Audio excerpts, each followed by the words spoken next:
Namaste, Pranam, Gita Dhyana. Om Parthaya Pratibodhitam Bhagavata Narayanena Swayam Vyasena Gratitam Purana Munina Madhye Mahabharatam Advaitam Rutavarshinim Bhagavatim Ashtadashadhyayinim Ambatva Manusantadhami Bhagavad Gite Bhavatveshinim. O Bhagavad Gita, with which Lord Narayana himself gave enlightenment to Arjuna. The ancient sage Vyasa included it in the Mahabharata. O Goddess, showerer of the nectar-like knowledge of non-dualism contained in your 18 chapters. O my affectionate mother, the destroyer of rebirth, I meditate upon thee. Krishna Vandana. Vasudevasutam devam kansachanuramardhanam devaki paramanandam krishnam vande jagadgurum. Son of Vasudeva, the slayer of Kansa and Chanur, extreme delight for Mother Devaki, O Lord Krishna, the supreme teacher of the universe, my salutations to you. And our reading of Srimad Bhagavad Gita, the 6th Adhyaya, Dhyana Yoga. And today is the 5th Shloka of the Dhyana Yoga. In the 4th Shloka that we read earlier, Sri Krishna has given a very simple formula to reach that stage of becoming a Yoga Rudha, to reach that stage of reaching the pinnacle, reaching the acme of Yoga Rudha. He had told us just to do 3 things. Yada hi nendriyartheshu na karmasva nushanjate sarva sankalpa sannyasi yoga rudha tadochyute. Tadochyute, then that person is called to be yoga rudha. Then that person is called to have reached the pinnacle of yoga, the ultimate stage of meditation in the yoga, when he has done these 3 things. Na indriyartheshu, na karmasu anushanjate. Anushanjate is being attached.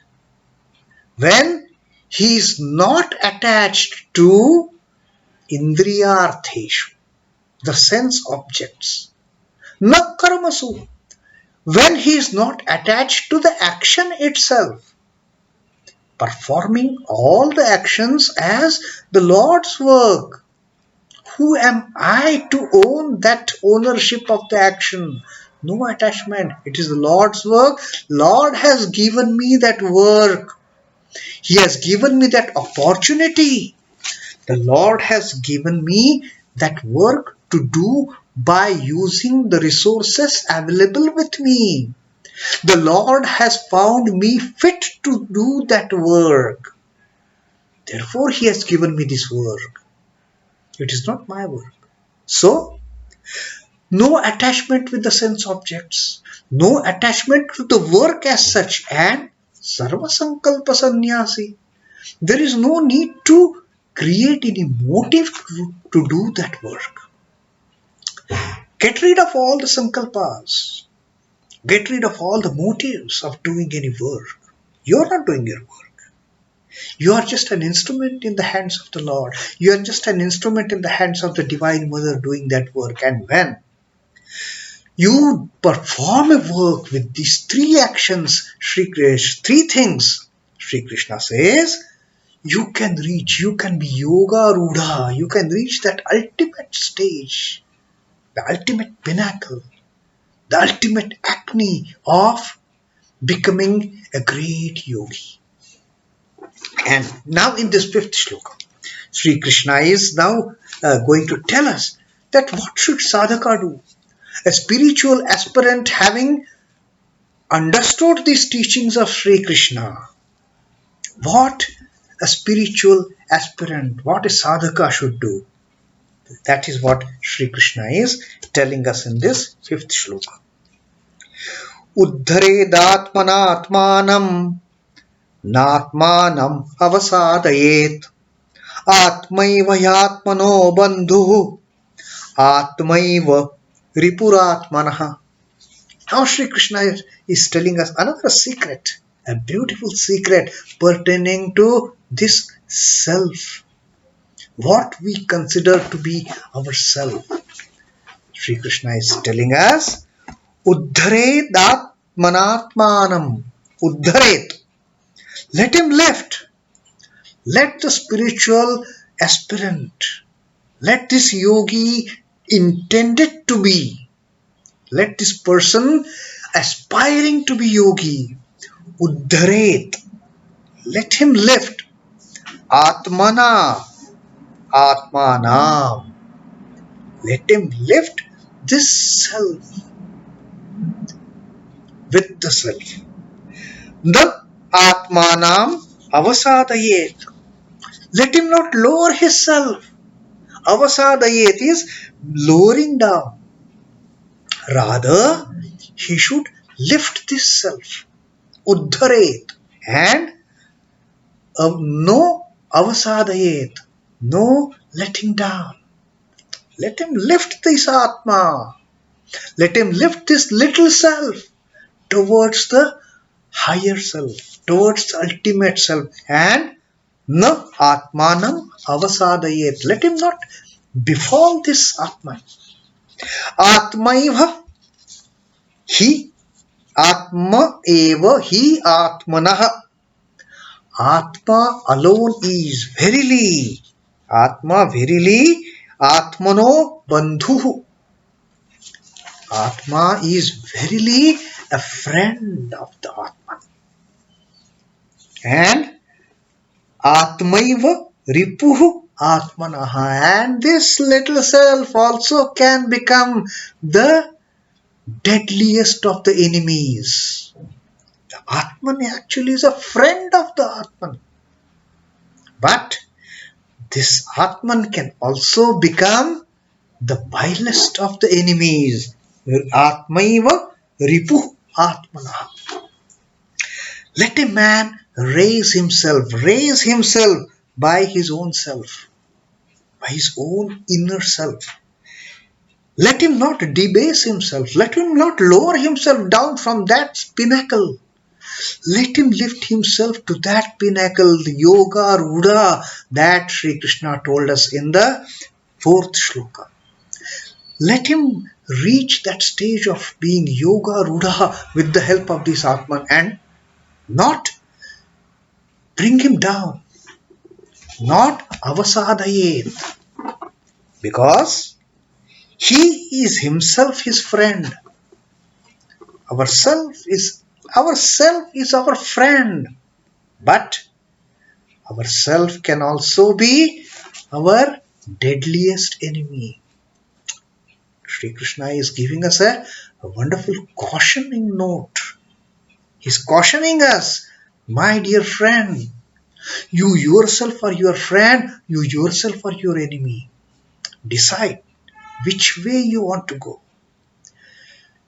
Do you want to go to that pinnacle, to that Mount Everest of the yoga? Do you want to become yoga rudha? Then these 3 things. Because it is only the self who is going to take us over there. It is only our little self. Our little self is no small thing for that matter. Our little self can be the best of our friends. Our little self can be the worst of our enemies. That is what Sri Krishna is cautioning us. One is oneself responsible for one's distinction and debasement. If we reach higher pinnacles, if we reach higher heights on our journey, who is the reason for that? We ourselves. And if we happen to fall down in the deadliest of situation, in the worst kind of situation, who is to be blamed? We ourselves. We are our creators, we are our destroyers. We are our little self. It has got that tremendous power of taking us to the helm of the yoga. And this little self also has that deadliest of the power to pull us down to the depth of being non-humans, animalistic. So that is the power of this self. Sri Krishna says, let that self be met as our friends, not as our foe. Because this self can become, is our friend as well as our foe. Is our well-wisher as well as our destroyer. So, think twice. Which of these self we want to nurture? Whether it is the friend self, whether it is the bandhur, or it is the ripur, or it is the enemy that we want to nurture within us. And Sri Krishna says, use it very carefully. It is but usual that one complains that one's enemy has done havoc to one. If something goes wrong in my life, I immediately start putting blame on others. Because of them, this bad thing has happened to me. The blame game starts with that. Finding faults in others, finding faults of others' wrongdoings to me. But Sri Krishna says that is not the truth. Sri Krishna says, you are your own friend, you are your own enemy. If anything bad happens, it is also because of you. Don't think somebody else has done it. If anything bad has happened to me, it is because of me, not somebody else. And therefore, Holy Mother Sri Sarada Devi always used to tell her devotees, do not find fault with others. Rather, see your own faults. See your own faults. Why thing has gone wrong? Why I am working on this project and suddenly the project has gone haywire? It has become a total failure. And we immediately start noting down so many excuses. Because of this person, the project got failed. Because of these external things, the project got failed. We never put a blame on ourselves. Because of me, we always try to find faults with others. So that teaching of our Holy Mother Sri Sarada Devi, that's what Sri Krishna says. It is all because of us that happens. We are our friends, we are our enemies. We can take us ourselves to the heights of being a great yogi, and we can also pull us down to becoming a wretched of the rich. So, no one can hurt without one's contributing to it. No external factors. We allow others to hurt us. We allow others to trample upon us. We allow others to destroy us, and that's why we get destroyed. We allow it. It is possible for a sadhaka to avail himself of a wrong done to him by his enemy for self-purification. It is possible. Maybe others have done. But this I is so strong, it can handle any kind of atrocities being done, put on him, put on her. This I is very strong. This I is a part of that I. Don't think this small I, this little I, as something inconsequential. This I has got its relation with the big I. It is not inconsequential. It is not something which is to be taken so lightly. So we can either convert this I being our friends, or we can make this I as our enemy and then decide what is to happen to us. Because of misunderstanding and maladjustment, man paves the way for self-debasement. Yes, we don't understand the true value of this I. We don't understand what is the true nature of this little I, this little I. The moment it gets attached to the egotistic sense. The moment this small I starts perceiving itself as separate from that I, that big I, the ultimate I, the problems start. Then comes me and mine. Then comes the state of egotism. And then we start seeing the differences. So, by right understanding and right conduct, a person elevates himself and thereby becomes one's own friend. Then a person understands the true nature of I am not just any Tom, Dick, and Harry. I am not just a mere little being. I am part of him. This entire creation is a part of me. This entire creation is part of that whose part I am. Then one starts finding oneness with this entire creation. Then the Brahma and Jagat become one for him. One is one's own arch friend and arch enemy.